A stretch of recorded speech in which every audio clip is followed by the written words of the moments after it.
The Bmore Football Podcast is brought to you by Rice Law.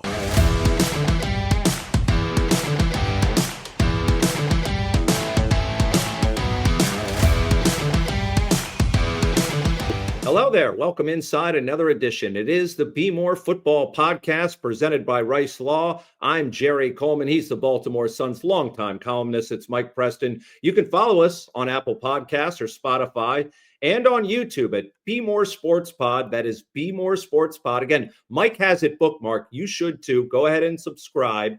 And also, you can watch it anytime at BaltimoreSun.com. In this episode, Presto and I discuss just where the Ravens are following their latest blowout defeat. In addition, we examine the resurgence of quarterback Baker Mayfield, who many thought was completely done, plus Preston's messy report card that would make any parent very angry for a second straight week, and probably, punishment for their kids. But in this case, it's the Ravens. All right, we'll kick off with For the Birds, Mike, which is always brought to you by Rice Law. Hey, Baltimore football fans, you've been hurt in a car accident? Don't go at it alone. The lawyers at Rice Law know how to fight for the compensation you deserve. Protect yourself, protect your family, and remember, best advice, call Rice. Learn more by going to ricelawmd.com. That's ricelawmd.com.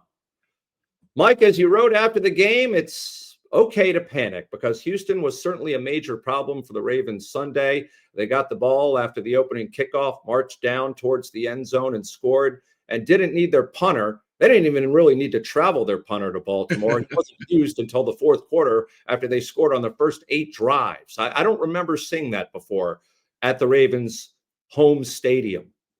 Yeah, that was a little strange. And, you go back and you look at the history of this team and the defense. They've always had like the best defense since 2000. And then all of a sudden, they're just giving it up. I mean, they had guys wide open. There were plays in there where they would throw touchdown passes in the flat. I mean, I could see them from the press box. What are those guys thinking out on the field? So it is time to panic. I mean, when you're 1-4 and you lose to Houston at home against an offensive team that's been struggling, yeah, you can go and do some crazy stuff. You can sell the house and move away or do whatever you want to do or move to Cleveland. But it is time to panic, and it's time to say what's going on with this football team. Do they make changes? Those are legitimate questions. And we'll address all of those questions coming up. But the Ravens simply did not compete. And so on Monday, after Coach Harbaugh reviews the tape, I don't like asking him questions after the game because I don't think you get the true answer. I asked him about the subject of accountability in that locker room. Coach, after you spoke yesterday, a lot of the players were asked about accountability amongst the locker room. Are you sensing there is enough in there going around? Oh, yeah. I mean, this is a very accountable team. I know I've said it to you guys before, but this is a very serious-minded, determined team, and they take accountability, and they take it hard. And they don't make excuses. They don't sit up there and point fingers. They're not going to be, the heck with this. It doesn't matter. It matters, and I know how much they care because I see how hard they play. I also see how hard they work during the week. So we do talk about that. It's not what you say; it's what you do. And they're working hard, and they take responsibility for their mistakes, just like the coaches do. The coaches are the first ones to say, I've got to do better. Are they accountable? I feel like we've heard that dozens of times before, Mike. He has to say that. Who's he going to get up there and talk about for 15, 20 minutes? How bad they played? We saw that. Okay, it was clearly evident. So now you start saying, I got to deliver a positive message. I mean, you're a head coach. Let's all put ourselves in that coaching position for a second. What do you come out and say? You're not going to rip your players because they still have 14, 15 more weeks of this. So you come out and you tell them that they're accountable. We're moving forward. We're going to get this together. That's the right thing you want to do. And that's typical John Harbaugh. I mean, if you want to talk about the great things about John, is he can put a team together. His team chemistry is very strong. That's what he does. But when you look at the effort, some of the effort wasn't lacking. Rashad Bateman running down the sideline and not catching that pass or making an attempt. All right. And then he walks by John Harbaugh and you don't get in his face as the head coach. He's accountable. You're accountable. Well, get in his face, get in his grill and say, what's going on right here? You talk about your offensive line. All right. Yeah, I would pull the coach, assistant coach there and say, we need to get better because we're not getting it done. Defensive line, okay. Linebackers, we played hard, but we don't make tackles. And your DBs, what do you do with that group? They can't tackle. They had like 9 missed tackles in that game. So are they accountable? Yes. But the effort, you got to question the effort. You got to question what's going on. And here's the thing, Jerry, to watch. Either John Harbaugh will get this team right and they will go on their winning streak and they will play hard, or 2, he will lose them and lose the locker room. There is no middle of the range gap for him. You've been here 17 years. You better get your act together because they're looking at you. And if you can't do it, I'm pretty sure the owner will say, maybe it's time to move on. So I'm sure that's in the back of his head. And to put things in context with this defense, they've already surrendered 177 points through 5 games? The 2000 Ravens defense all season, it was 16 games back then, 165 points is what they gave up all season. So they've already surpassed the 2000 Ravens. Yes. No one's going to ever compare them to the 2000 Ravens. Look, the worst part was watching them in the red zone, and they don't know what they're doing, the secondary. Those guys are putting their arms up like, am I supposed to be here? Are you supposed to be there? They're running trips to the right. Okay, well, I'm supposed to pick up this guy. You're supposed to pick up this guy. They don't know what they're doing. People keep talking about, let's bring in Chuck Pagano, make him the defensive coordinator. You think Chuck ain't having problems on the back end? That's his group. That's who he coaches. All right, he's responsible for them. So am I second guessing Zach Orr? Yeah, I am, but I'm second guessing Chuck Pagano too as well. Harbaugh also talked about a lack of fundamentals, which is curious to me. How does that happen at the professional level where you forget the fundamentals you were taught since, I don't know, rec ball? Yeah, when you're 8 years old, you're taught the fundamentals. And then all of a sudden you go to high school, then you go to college, and let's look back at the records of some of these guys. They've played at some of the best colleges in America. All right. Notre Dame, Tennessee, USC, and all of a sudden, fundamentals, maybe because you don't practice those fundamentals in those times when you're preparing for the game. Maybe that's part of the problem. Maybe because the NFL doesn't allow you to hit as much. That's all things that you got to concentrate on and focus on because they're not getting it done. But to say they forgot fundamentals, I'm not buying that. You got to motivate that. You got to coach that. I'll put that on the coaches. I put that on the head coach. I'll put that on the players too. I'll put it on everybody. All right. As badly as they performed Sunday, I'm putting it on everybody. You stunk up the field. You lost 44-10. There are no excuses. None. Hey, kudos, though, all this negativity. Shout out to Jair Alexander for his most physical play occurring after a rookie wide receiver, Jalen Noel, catches a touchdown pass and does the Ray Lewis dance in the end zone. Complete humiliation for the Ravens defense. But he tried to stop that. Memo to Jair, stop him before he gets to the end zone. How about that? And you know something? I understand this point when a guy tries to do the Ray Lewis dance because that is offensive. But as you just said, if you want to stop it, shut it down before he gets to the end zone. Shut it down before he scores on you, because then he can rub it in your face. And you know something? When you lose like they did, strange things happen. They can rub it in your face. That's just the way life is sometimes. Yeah, that's the way it works, Jair. When you catch your first NFL pass for a touchdown, or your first NFL touchdown, you do retain the ball. And again, you don't want him to have the football. Stop him before he catches it. Yeah. Jeez. How about that? Right. You mentioned Rashad Bateman, and here's what I said to Coach Harbaugh about Rashad's lack of effort on Cooper Rush's last pick. After looking at the film on the third interception that Cooper rushed through, what did you see from Rashad? Did he stop the route? Is that what happened there after watching the film? Well, what'd you see? It looked like he gave up on the route. Yeah, I don't know why I haven't talked to him about it, but that you got to keep running through that ball. Now, like the coach said earlier, accountability and no finger pointing inside the locker room. Well, you know something. Here's the thing: you run through the route until you make a play on the ball, and if you don't make a play on the ball, you don't catch the ball, you knock it down. All right. He didn't do any of that. Nope. And then he came off the field, you know, with this sulky, I've only caught one pass in the last 2 games. He finally threw it to me, and it's way down the field, and I can't catch it. I don't want to hear that. And I get it, because that's what happens to wide receivers when they don't get enough touches and they lose. They start whining. That's the nature of the position. But, all right, if you want more passes, you want more looks, go get the ball. And he didn't go get the ball. He just kind of watched it. And the worst part for me was watching him walk by Harbaugh. And I kept an eye on this because I wanted to see if he was going to jump him. Like, you got to get in his face. You just got to get on him. And I assume John missed that play and didn't see it until he watched the film. That's my assumption. Well, regardless, you got to watch the play. It's a bomb. You want to get back in the game, you got to do something. He didn't do anything. That's on the coach.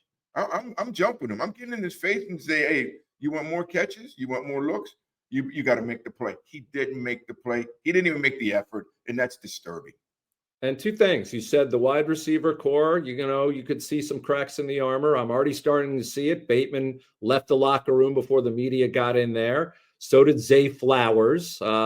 That's cowardly, in my opinion. You walk out as the coach is talking, even though you know the media wants to talk with you, and then other guys are left to pick up the pieces. But that's where I feel these disgruntled wide receivers are starting to get a little upset. Yeah, and you know something, this team, and it's easy to pick on them right now because they're losing, but they're void of leadership. You can go back, and we'll talk about 2000 team that won the Super Bowl. Their defensive line, Sam Adams, Rob Burnett, Tony Siragusa, they ran that team.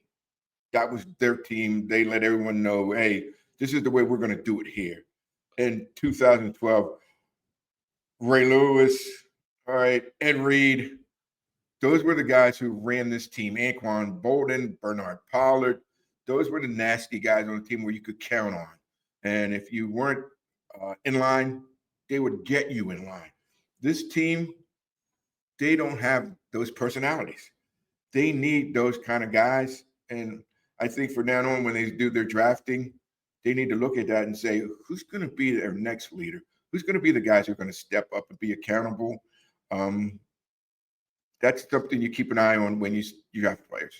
And to that point, are you seeing some of the injured players provide input during the game to try and help the guys that are healthy out there on the field? I'm not seeing many indications of that from what I've viewed. Well, to be honest, I'm usually focused on the field, and you know where we sit in the press box, so I really can't see that up close. I mean, if we were back in their old seats, we could see that, but I can't. I'm just looking at what's going on the field, and that team's lost. It's disturbing what you see going on, even on defense, but even on offense, they're lost. Again, and I talked about this last week, you got to manufacture points. Well, where are the trick plays? Where are the reverses? Give me something, because Cooper Rush is not going to get it done. He just isn't going to get it done this week, but give me something else to be excited about. And they didn't have anything. I mean, even a shuffle pass where you give it to the lineman, the running back, and he tosses it back to the quarterback. Give me something. I got virtually nothing. No screens, nothing. It was bad. Yeah, I thought we might see some razzle-dazzle, maybe with the Tyler Huntley in there or a Keaton Mitchell, but nothing came to fruition on that front. Yeah. As far as Derrick Henry, now 4 straight games, he has not surpassed 50 yards rushing, something he hasn't done since 2018. What's the level of concern about this running back?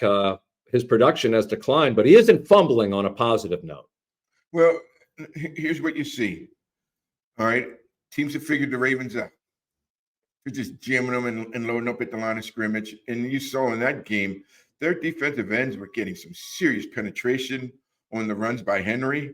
I mean, they're just beating up on the tackles, offensive tackles, and penetrating, and they're cutting off those runs. The key is, Jerry, watch his shoulders.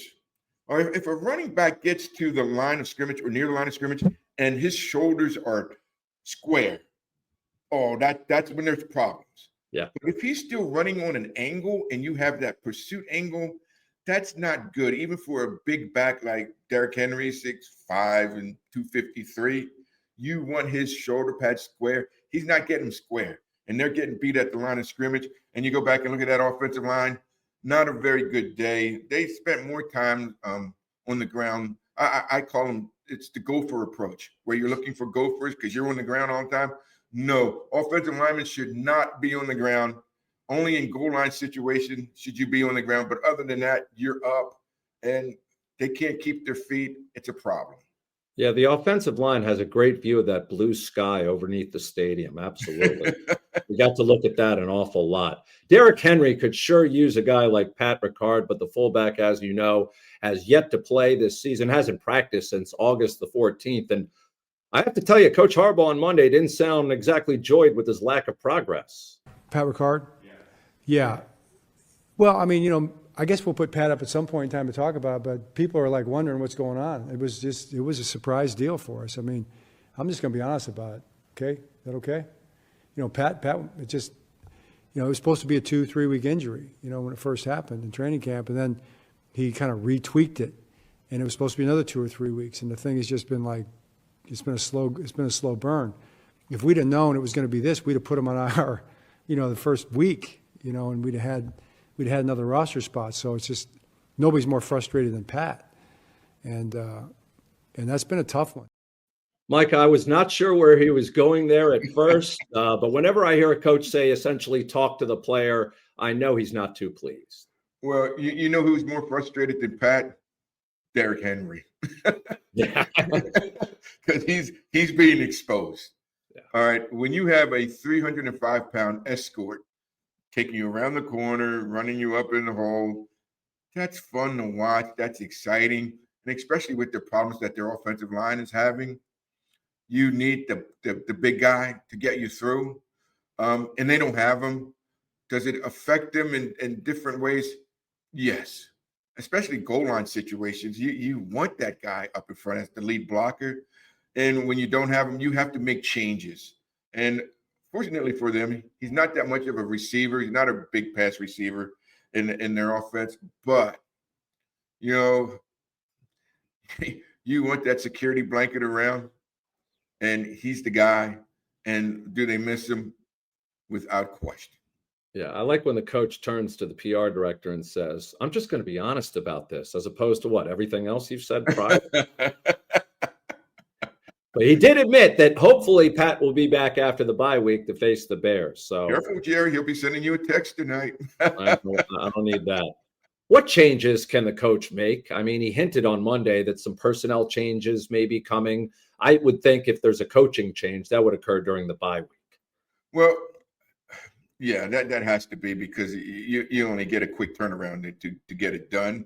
And I think Harbaugh kind of poo-pawed that after the game Sunday, where he just said, "Nah, we're not going to make those changes." But he has done that in the past. Yep. With offensive coordinators, and remember Cam Cameron and 2012 Cam and 2016 with Mark Trestman out. Yeah, he's done that in the past. Will he do it again? I think you have to keep an eye on the bye week. You have to keep an eye on midseason. But as far as personnel, oh yeah, you shuffle personnel because those guys that you had in there, they aren't getting it done for whatever reason. And you can say it's fundamentals. You can say they're shooting the wrong gaps. You can look at the offensive line and saying they're on the gopher patrol, running backs, whatever. Make your changes because these guys aren't winning.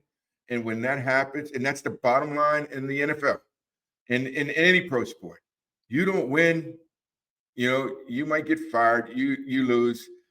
You make the changes and you see what you have. And he has to do that. Unfortunately, the bottom line to it all is those injuries have a major impact. I think he had 8 players out. 5 of them on defense. Yeah, their 6 highest paid players weren't active. Yeah, you can say whatever you want about John Harbaugh, but injuries are the major factor in any NFL team. It's the X factor because you cannot predict those. So you go into the season and you say, this team's supposed to be good. Buffalo's supposed to be good. Ravens supposed to be good. Kansas City's supposed to be good. Nobody knows what's going to happen with the injuries. And that sidelines you. But, okay, you supposedly have this depth. Well, they got to step up. They got to play. And I don't hear the next man crap because when you lose guys that are starters, there's a reason why they're the next man. It's because they're not good enough. All right? I get that, but, all right, build a roster. You say these guys are good. Well, let's see them play. It's time. More of the Bmore Football Podcast right after this. At Rice Law, we've won millions for our injury clients, taken on the biggest insurance companies, and fought in the toughest courtrooms, and made it clear, strong lawyers win strong cases. But none of that matters today. The only case that matters is yours, your fight, your future. And we're ready to go to battle for you. We don't rest on past victories. We fight every case like it's our only one. Because at Rice Law, the most important victory is the one we win for you. Rice Law. Best advice, call Rice. Shop Maryland's largest adult use and medical cannabis menu located at 1114 Cathedral Street in Baltimore, with medical delivery available throughout Maryland 7 days a week, only at Relief Shop. For the last 25 years, Wood Home Insurance has been Baltimore's premier independent home, auto, and business insurance broker, representing over 30 carriers. For example, need an auto quote? Wood Home shops them all. Geico, Progressive, Travelers, AAA, Safeco, and Selective, and sends you back the best rates possible. I have personally been a client for over 2 decades, and they are world-class in service. Wood Home's owner, Rich Gottlieb, is happy to schedule a Zoom appointment with you at your convenience. Oh, and Rich is a longtime Ravens season ticket holder, so when at the game, let him know where you're tailgating. He'll drop by and say hello. So for all your needs, it's Wood Home Insurance, 410-580-2800 or woodhomeinsurance.com. Meet the newest member of the Jack Daniels family, Jack Daniels Tennessee Blackberry. Jack Daniels takes pride in Old Number 7 being the backbone of all our flavors, and Jack Daniels Blackberry is no exception. A combination of our proprietary black liqueur and Jack Daniels' unique and unmistakable character, Jack Blackberry is a highly versatile juxtaposition of flavor. Delightfully sweet, bold, vibrant, and refreshing, Jack Blackberry is easily enjoyed with your favorite mixer, in a cocktail, or while enjoying your next football game. Jack Daniels Tennessee Blackberry is here, and as always, Jack Daniels reminds you to drink responsibly. When it comes to financial planning, most of us need help. The team at the Jim Kelly Financial Group has been offering sage advice for Marylanders for more than 30 years, like the Baltimore Sun's Mike Preston. But Jim Kelly offers value beyond sound investment management through tax-efficient strategies, behavioral coaching during market downturns, guidance on major life decisions, from career changes to elder care planning, as well as life insurance. This is where experienced financial advisors like Jim Kelly and the professional money management he provides can make all the difference. Call today and see if the Jim Kelly Financial Group can help you and your family at 410-486-5575. That's 410-486-5575. Effective Solutions, your one-stop shop for commercial contracting. Everything from excavation and site development to emergency remediation and restoration. Effective Solutions specializes in many forms of commercial and mixed-use construction. With a dedicated staff and a commitment to quality, Effective Solutions delivers every time.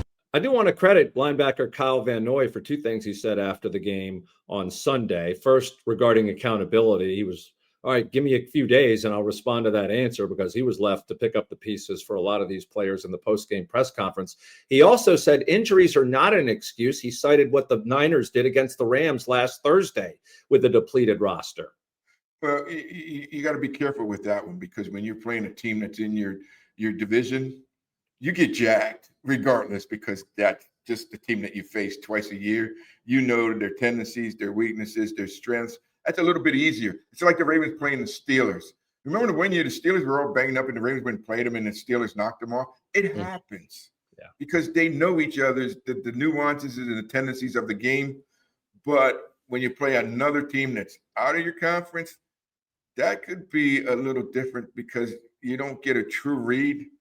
But again, the bottom line is they made this roster. They picked these players. You thought they could step up. Well, it's their opportunity to shine. And look, if you're a bench warmer and all of a sudden you're playing prime time, you got to show out. You just do. You just got to play hard and try to regain that position as a starter. And if you don't, well, then CFL, semi-pro, whatever, that's where you're going. That's where you're headed. Something Coach Harbaugh alluded to on Monday was the fact that they had 5 or 6 rookies on the field. Is that a valid excuse? You picked them. It's your roster. Well, the Get out GM, there. but yeah. Yeah, you got to get out there and play. I would look back and say, okay, it didn't work out for whatever reason. So maybe we need to talk to our college people and say, maybe we need a better job of scouting. Maybe we need to get these guys forward. The bottom line is when you miss that many players, you're going to have a drop off in talent. That's just the way it is. But again, you picked the roster.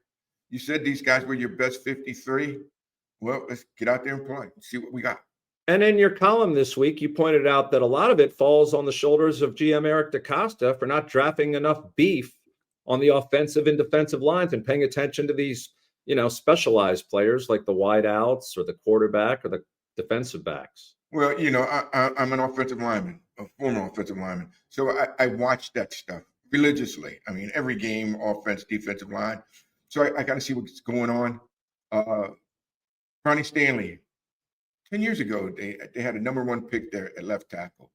Their center, Linderbaum, is a first-round pick, but he was a lower first-round pick. And he's struggling. He has struggled to stay on his feet in the first 5 games. Then you look on the defensive side, there are no first-round picks over there. Where's your stud?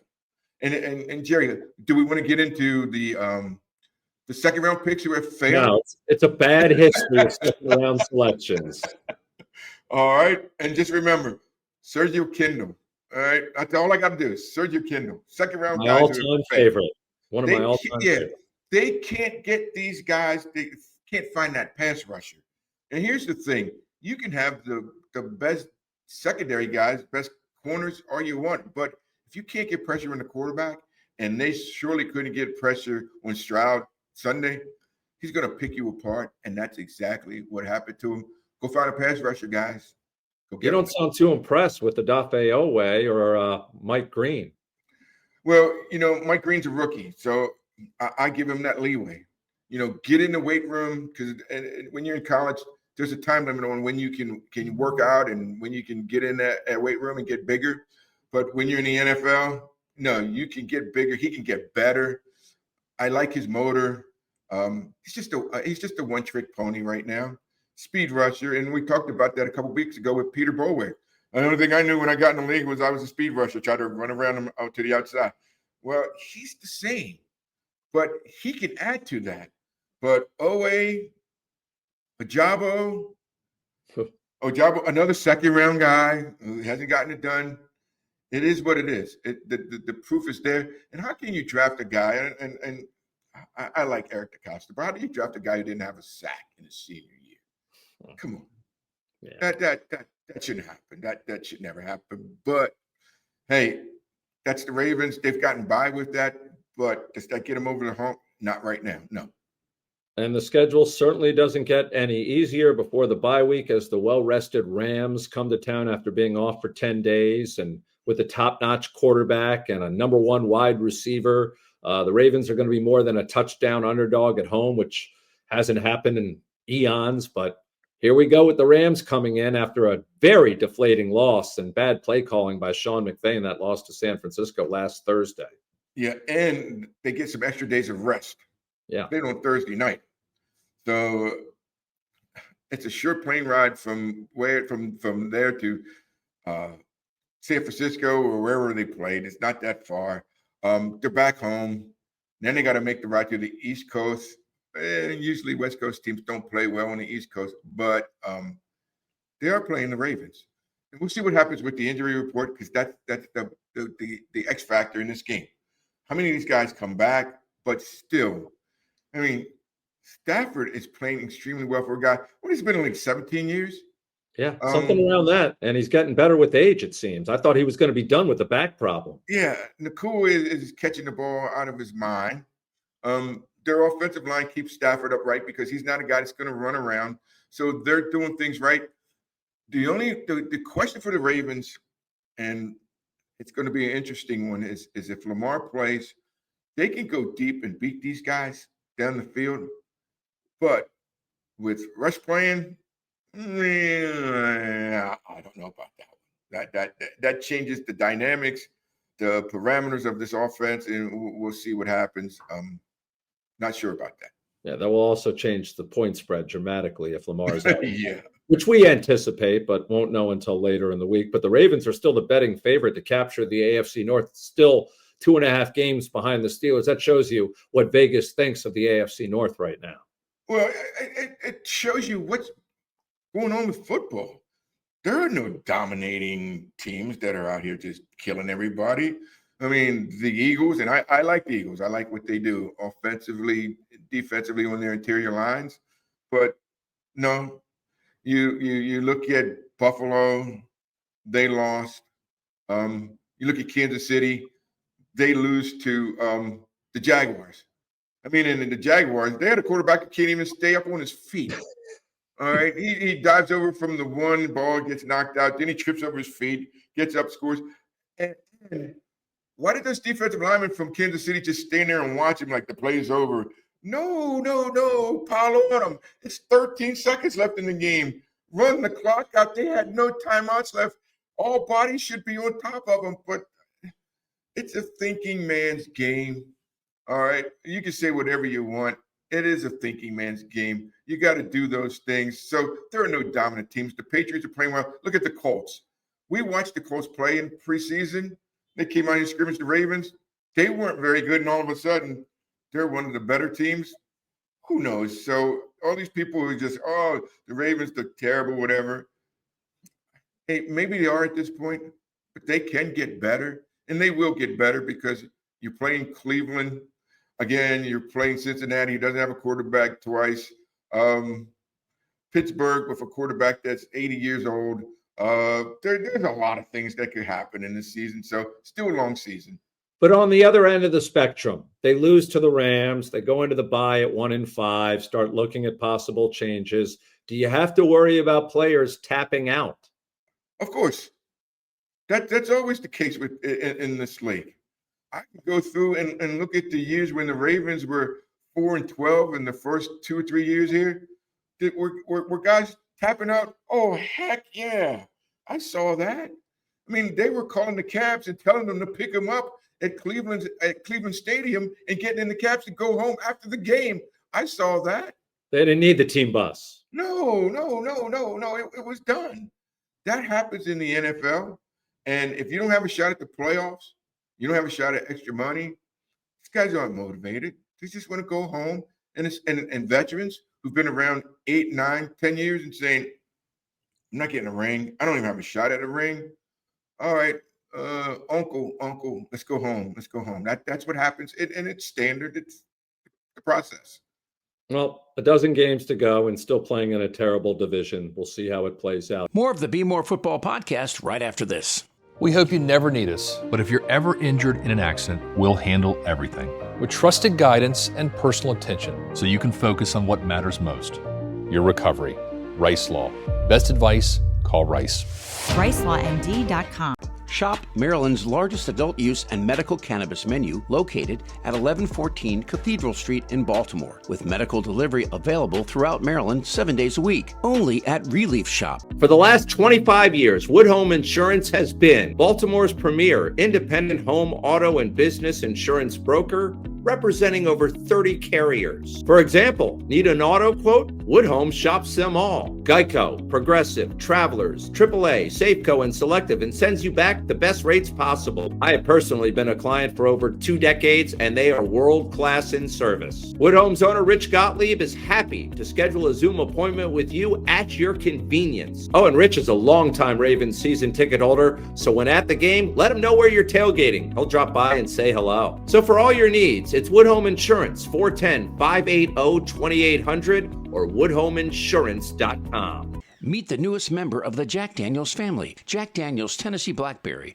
Jack Daniels takes pride in Old Number 7 being the backbone of all our flavors, and Jack Daniels Blackberry is no exception. A combination of our proprietary black liqueur and Jack Daniels' unique and unmistakable character, Jack Blackberry is a highly versatile juxtaposition of flavor. Delightfully sweet, bold, vibrant, and refreshing, Jack Blackberry is easily enjoyed with your favorite mixer, in a cocktail, or while enjoying your next football game. Jack Daniels Tennessee Blackberry is here, and as always, Jack Daniels reminds you to drink responsibly. When it comes to financial planning, most of us need help. The team at the Jim Kelly Financial Group has been offering sage advice for Marylanders for more than 30 years, like the Baltimore Sun's Mike Preston. But Jim Kelly offers value beyond sound investment management through tax-efficient strategies, behavioral coaching during market downturns, guidance on major life decisions, from career changes to elder care planning, as well as life insurance. This is where experienced financial advisors like Jim Kelly and the professional money management he provides can make all the difference. Call today and see if the Jim Kelly Financial Group can help you and your family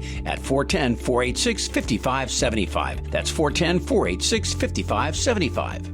Effective Solutions, your one-stop shop for commercial contracting. Everything from excavation and site development to emergency remediation and restoration. Effective Solutions specializes in many forms of commercial and mixed-use construction. With a dedicated staff and a commitment to quality, Effective Solutions delivers every time. All right, let's get to Baltimore and beyond, which is always sponsored by Relief. Relief Shop, Baltimore's best adult use and medical cannabis dispensary with 700 plus unique menu items and home delivery available exclusively for medical patients from Relief Shop. They're located right there on Cathedral Street. Mike, at this juncture, Baker Mayfield is a legitimate MVP candidate as we are at the quarter pole mark or just after, threw for 379 yards and 2 scores in a road win at Seattle. Didn't have one of his top linemen, didn't have one of his top wide receivers in Mike Evans. Somehow the Baker's getting it done. Hey, man, let me tell you something. During that pregame introduction, and Baker Mayfield's in that ton, and those fans are from Seattle, which is hounding him. And all of a sudden, he's dropping F-bombs on him and screw you this, that, whatever. And I'm like, oh, man, I could play for this guy. Because you need that nastiness in your quarterback. That's one position where, hey, you want to get after somebody?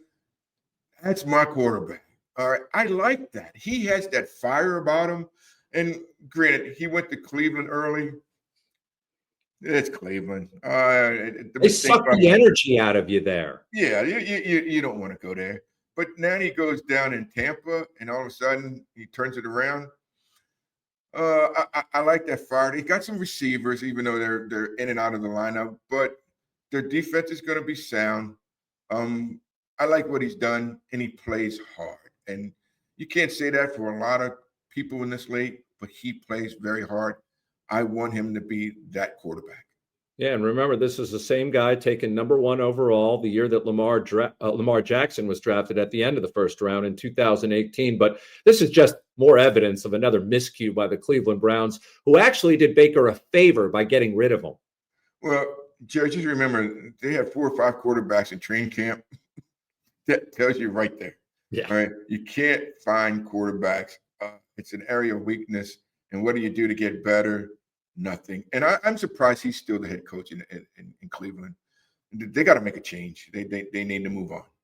Yeah, Kevin Stefanski's not long for that job, and they've gone through like 40 or 41 quarterbacks since the team came into existence in 1999. Yeah. My goodness. Yeah.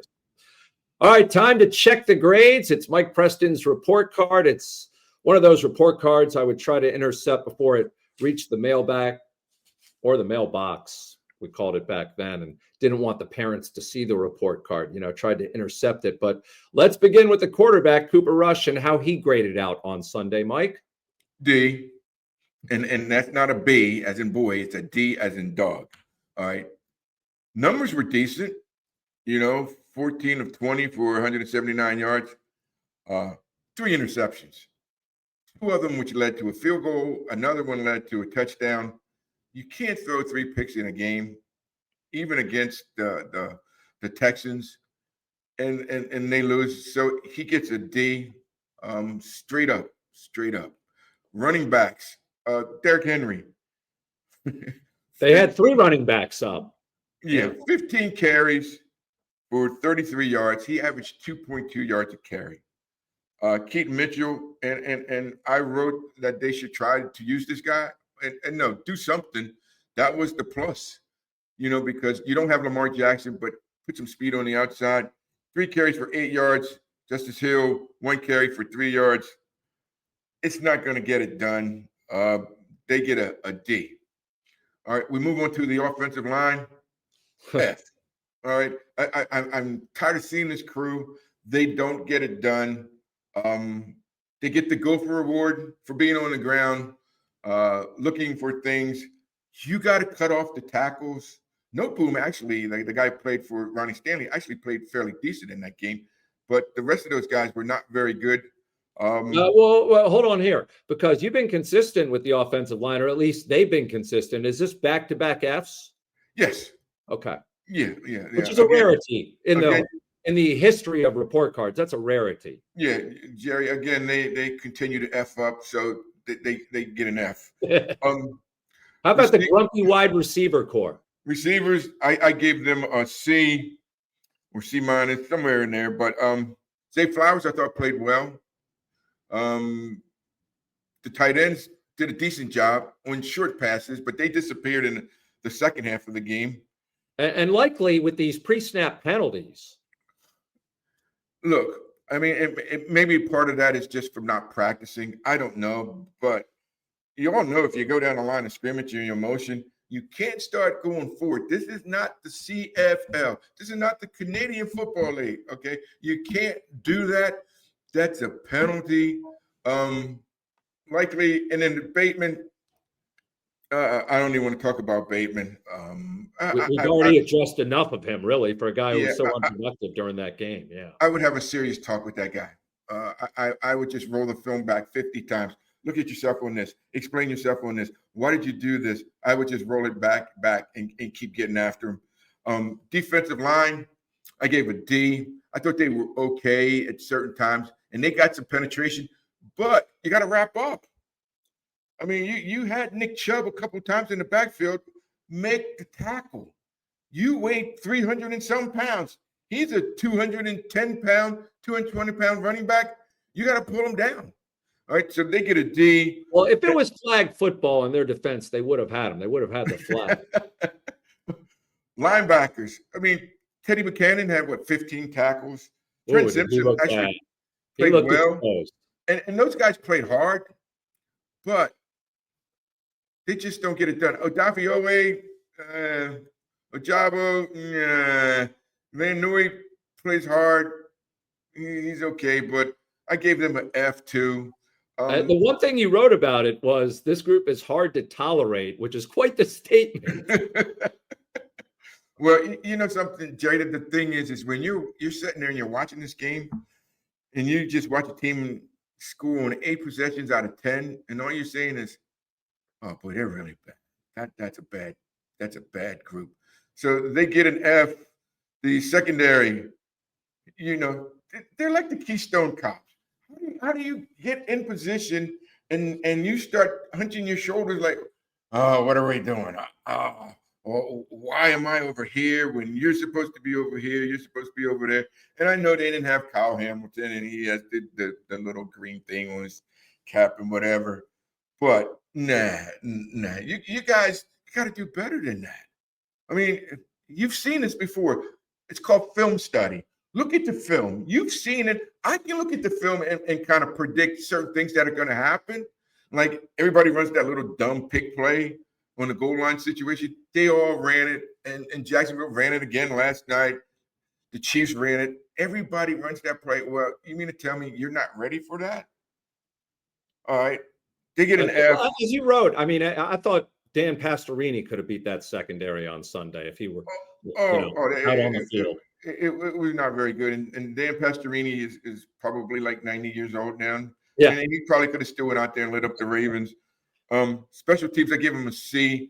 Here was the changing point of the game. This is, to me, Luke goes out for that 55-yard field goal at right before the half, and he misses it. And I'm like, there will be no comeback today, because you want that in a game. You want that momentum. You want something to build on. You want that as the head coach to go and go, God, we just got 3 more points. Let's build on this. We went down the field. Boom, boom, boom, boom. They got nothing. It didn't happen. So they get a C because their return yards, the Texans' return yards, the Ravens got to do a better job of covering. Absolutely terrible field position after those returns and put the defense, behind and Right. where they couldn't afford to be. As far as coaching, I believe this was the worst ever grade in the annals of Mike Preston's report card for a coaching staff. Am I correct? Yeah, I gave them an F. I saw. Let me ask you a question. Let's turn this around a little bit here. You tell me what they were trying to achieve with their game plans. All right. You look at the offense. They come out, throw a couple quick passes. First drive, they go get a field goal, and then after that, like, what did they do? All right, let's be consistent with the tight ends. We're going into tight ends, Kohler, Andrews, and then all of a sudden they disappear out of the game plan. Flowers, we're getting him in the middle of the field, and all of a sudden he disappears out of the game plan. Bateman, you don't want to catch the ball anyway, so we're not throwing it to you.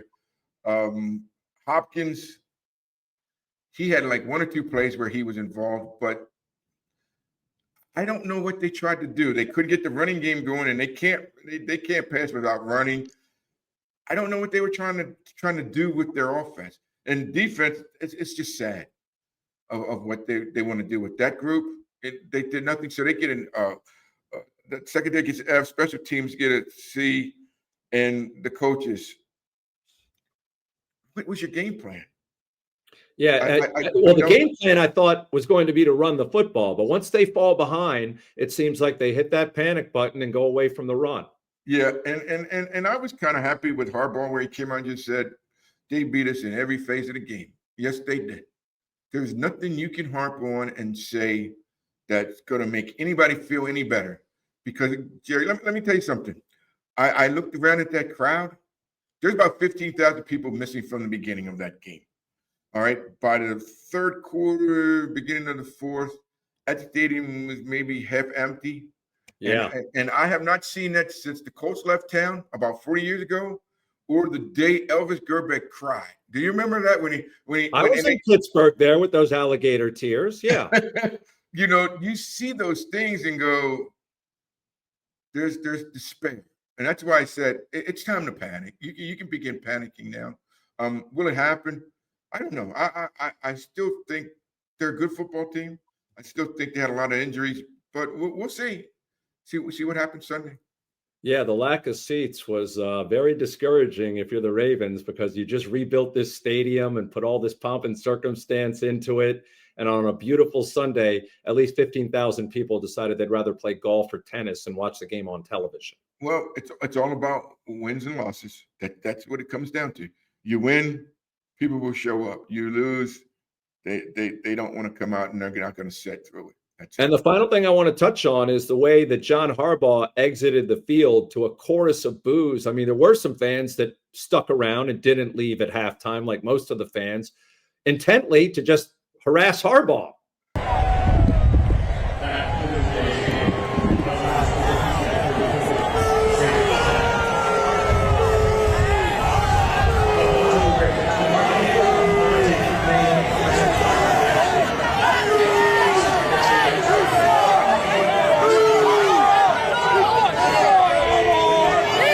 Well,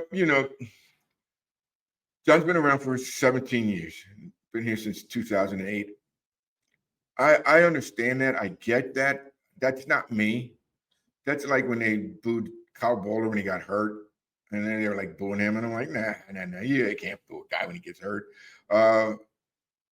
Would I have booed him? No. I understand what's going on. I understand the injuries. I understand everything that goes into this process. But nah, I thought that was pretty cheap. Yeah. I thought it was kind of lame. And these people are supposed to be fans. All right. And when you're a fan, there's ups and downs. And this is a down period right now, but you still cheer on your football team. Now, and people have said that about me, like, you're not a fan. I'm not supposed to be a fan. I'm supposed to give commentary. I'm supposed to do analysis. That is my job. All right. I could care less if the Ravens win or lose. I just do my job.